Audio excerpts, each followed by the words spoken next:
योग तरुण मंडळ, युवक तरुण मंडळ, आणि आज मला पूजेसाठी बोलवले. मी त्यांचे मनापासून आभार मानते. आणि आज आपण 14 ते 21 बाबासाहेबांची जयंती साजरी करत आहोत. पण दुसरीकडे संविधान बदलण्याचे काही भाष्य सत्ताधारी करत आहेत. तर अशा वेळेस मला असं वाटतं आपण सगळ्यांनी एक होऊन बाबासाहेबांनी दिलेलं संविधान वाचवण्याची आता वेळ आली आहे. आणि ही खरं तर आपली खरी परीक्षा आहे. आपला जन्म झाल्यापासून आपल्याला आपली परीक्षा घेण्यात आली नव्हती ह्याबद्दल, आणि ही आता ती वेळ आहे.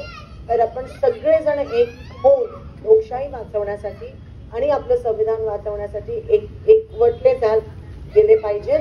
आणि जो हा संविधानाचा विरोधक आहे त्याला त्याची जागा दाखवणं आपल्या सगळ्यांची जबाबदारी आणि सगळ्यांचं कर्तव्य आहे. एवढंच तुमची बहीण म्हणून या ठिकाणी सांगते. आणि तुम्ही मला पूजेसाठी बोलवलं. येणाऱ्या दिवसात मी एक युद्धाला चालले आणि तुमचा सगळ्यांचा आशीर्वाद द्या. मतदानाच्या स्वरूपात पहिल्यांदाच लोकसभा लढत आहे आणि तुमची बहीण या नात्याने तुम्हाला खासदार तिचा आशीर्वाद द्या अशी मी आशा बाळगते. आणि मी सदैव तुमच्या सेवेसाठी हजर आहे. धन्यवाद. जय भीम.